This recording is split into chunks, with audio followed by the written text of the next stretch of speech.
7 septembre 1939. Une semaine après que l'Allemagne a attaqué la Pologne, 11 divisions de l'armée française, avec plusieurs centaines de chars, franchissent la frontière occidentale du Troisième Reich, déclenchant toutes les alarmes au haut commandement allemand. En effet, après les dernières guerres des décennies précédentes, s'il y avait bien une chose que l'Allemagne voulait éviter à tout prix, c'était de se retrouver engagée dans une guerre sur deux fronts. Cependant, quelques années plus tard, l'histoire semblait se répéter. Cette attaque française que nous allons voir ci-dessous est rarement mentionnée, bien qu'elle aurait pu avoir des conséquences sérieuses sur l'évolution de la Seconde Guerre mondiale qui venait de commencer. Tout a commencé lorsque, le 1er septembre 1939, l'Allemagne a envahi la Pologne. En réponse à cette attaque, la France et la Grande-Bretagne ont déclaré la guerre à l'Allemagne 2 jours plus tard. C'était un mouvement que le leader allemand n'avait pas du tout prévu, et début septembre, il se retrouva de nouveau face à une guerre sur deux fronts. Avec 90% de l'armée allemande concentrée sur le front oriental, combattant dans la bataille de Pologne, il ne restait qu'une vingtaine de divisions sur le front occidental, face à plus de 100 divisions ennemies. Il était clair que si elles lançaient une attaque, rien ne pourrait les arrêter avant au moins le Rhin, voire même l'Elbe. D'un autre côté, bien que nous sachions aujourd'hui que la campagne contre la Pologne allait être de courte durée et que l'armée française avait certaines lacunes, en ces premiers jours de septembre, tout était incertain. Quoi qu'il en soit, tout comme les Allemands avaient des plans pour une future attaque contre la France qu'ils avaient élaborés avant même le début de la guerre, les Français avaient également leurs plans étudiés à la fois pour la défense et pour l'attaque. En raison de l'augmentation des tensions en Europe, l'armée française avait commencé à se mobiliser à la fin du mois d'août et le 1 septembre, la mobilisation totale fut déclarée. Suivant la stratégie d'être le premier à frapper son ennemi, les Français se préparèrent à lancer une offensive contre l'Allemagne avec plus de 40 divisions et 400 chars, avec laquelle ils devaient pénétrer tout le territoire allemand à l'ouest de la ligne Siegfried. Bien que ces forces aient été prévues pour participer à l'offensive, le système de transport français précaire n'a pas permis de les avoir toutes prêtes pour la date de début de l'attaque. Il faut noter que bien que le début de l'offensive était prévu pour la mi-septembre, les Français durent à l'avancée d'une semaine car l'armée polonaise se désintégrait face à l'avancée allemande.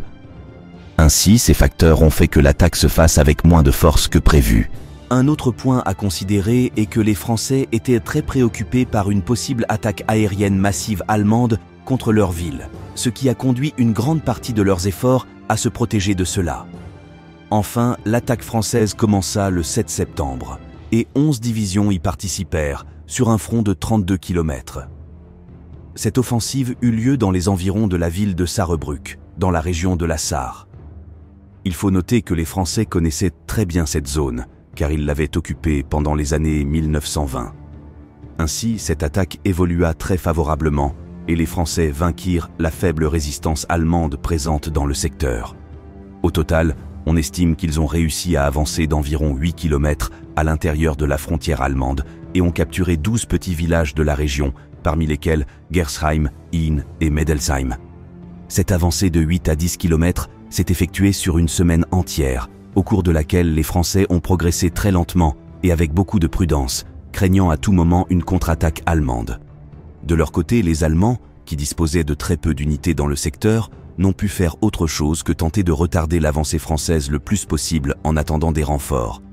Pour cela, ils ont miné toutes les routes du secteur et les zones avoisinantes et ont établi des positions défensives de blocage consistant en de petits groupes de soldats armés de mitrailleuses.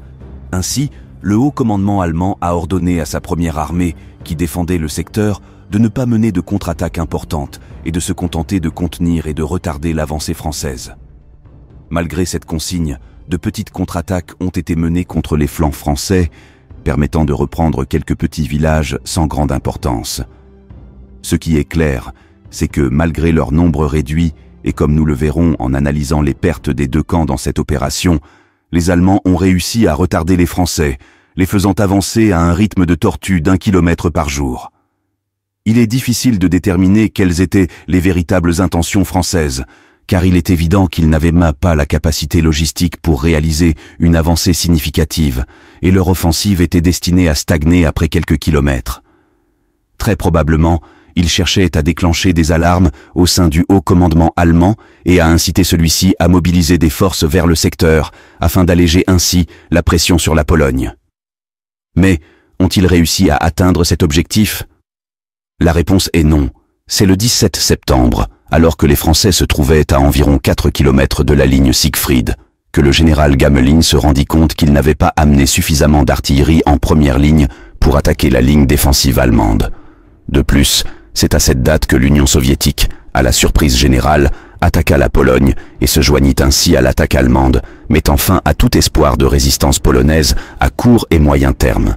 Cela signifiait que bientôt la majeure partie de l'armée allemande serait en route pour le front occidental, et la faible pénétration que les Français avaient réalisée en territoire allemand après 10 jours d'attaque serait brutalement attaquée de manière imminente. Ainsi, le 18 septembre, les Français donnèrent l'ordre d'arrêter toute attaque et adoptèrent des positions défensives dans la bande de terrain qu'ils avaient conquise aux Allemands. Ensuite, ils profitèrent du moment pour faire des actes de propagande et promouvoir leurs grandes prouesses militaires auprès de la presse nationale et étrangère. Quelques jours plus tard, constatant qu'il n'avait aucun sens de résister dans ces faibles défenses que les soldats français improvisaient en territoire allemand, Gamelin donna l'ordre de se replier de nouveau sur la ligne Maginot, où il disposait de meilleures défenses. Cela a conduit les Français à abandonner progressivement le territoire allemand de manière ordonnée, ce repli étant définitivement achevé à la mi-octobre. En même temps que les Français terminaient d'abandonner le territoire qu'ils avaient conquis un mois plus tôt, les Allemands lancèrent une offensive dans la zone, récupérant toutes les villes perdues et continuèrent à avancer jusqu'à quelques kilomètres à l'intérieur de la frontière française. Encore une fois, cette avancée allemande de quelques kilomètres en territoire français n'eut aucune importance, mais elle servit en quelque sorte de vengeance. Finalement, les pertes de cette opération sont estimées à environ 2000 pour le camp français et environ 600 pour le camp allemand, qui, comme nous l'avons vu, se contenta de bloquer et de retarder l'avancée française. Les conclusions que l'on peut tirer de cette attaque sont que les Français ont complètement manqué l'occasion, et après les premiers jours de nervosité au sein du haut commandement allemand, dû au fait qu'ils ne connaissaient pas l'ampleur de l'attaque française, tout est revenu au calme. Au lieu d'adopter une attitude plus agressive qui aurait pu provoquer un détournement important de troupes et ainsi alléger la pression que les Allemands exerçaient sur la Pologne, les Français ont choisi la précaution et la timidité.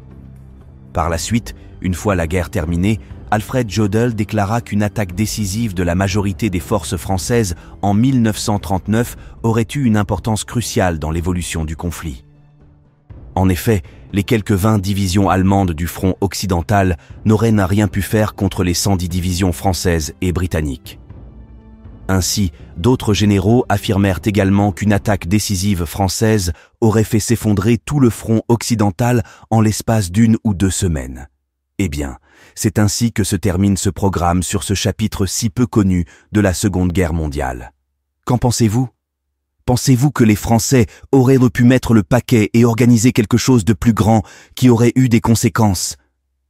Merci à tous de faire partie de cette communauté et spécialement aux sponsors qui rendent cela possible. Abonnez-vous et partagez ce programme s'il vous a plu. Et nous nous retrouvons ici, comme toujours, mercredi et dimanche prochain. À bientôt.